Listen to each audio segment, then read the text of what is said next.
Objections and responses. From the Sister Lucy Truth website, objection number 12. Why replace Sister Lucy when the Vatican could simply silence her? For the simple reason that they could not silence the true seer of Fatima.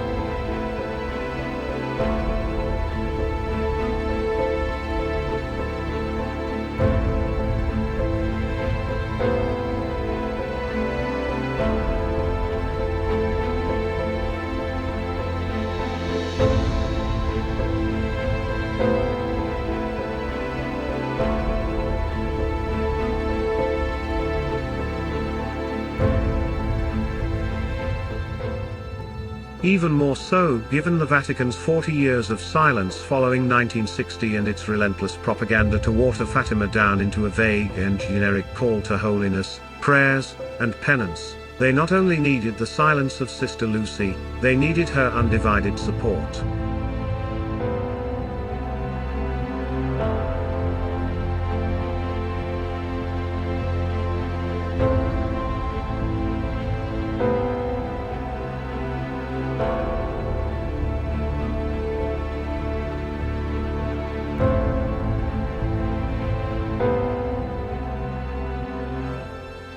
Her writings from after 1960 bear this point out. She called for complete obedience to the post-conciliar popes.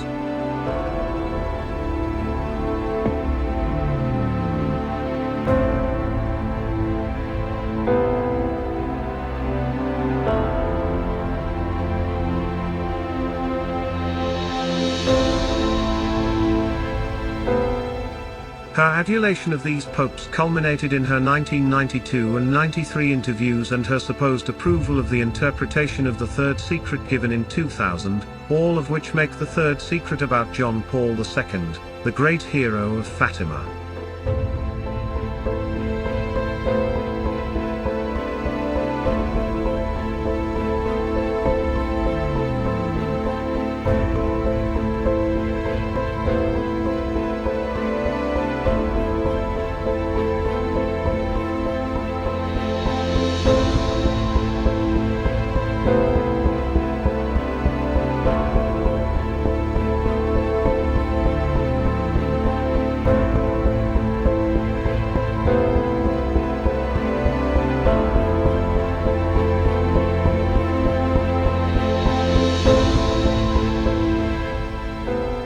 They could not silence the seer.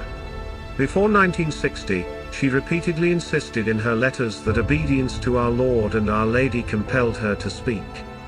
They could not silence the seer who did not hesitate to criticize each preconciliar pope who failed to heed our Lord and Lady's requests. In 1928 she wrote how our Lord is profoundly displeased. In 1929 she let it be known that the Holy Fathers themselves would fail our Lord as the King of France had failed him.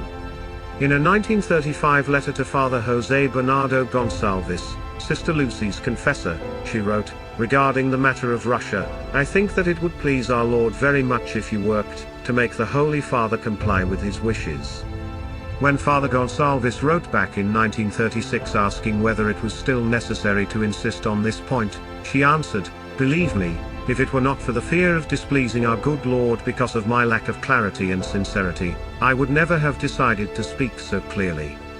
And like a gadfly, she continued to repeat and proclaim the renewed requests of our Lord and Our Lady in letters all through the years between 1940 to 1952 and for the final time in 1957.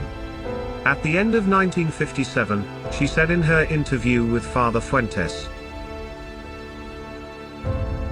"Believe me, Father, God will chastise the world and this will be in a terrible manner.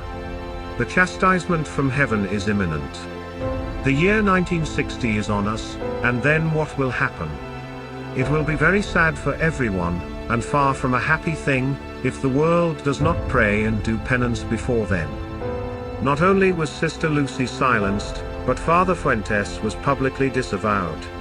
The next Bishop of Leiria, Monsignor João Pereira Venancio, said in 1960 regarding the third secret, "I can say nothing." Despite Monsignor Venancio's final attempt in a letter of May 17, 1960 to unite all the bishops of the world in preparation for the consecration of Russia, John XXIII ignored it.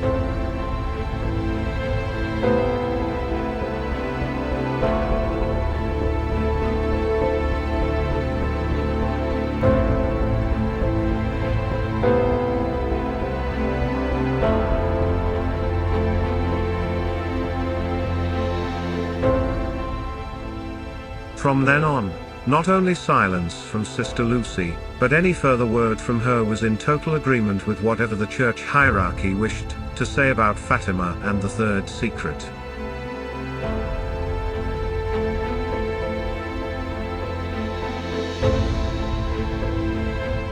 Not only was the Vatican able to finally silence the seer who refused to remain silent, but they could have her agree with any change to the Fatima message they saw fit to promote.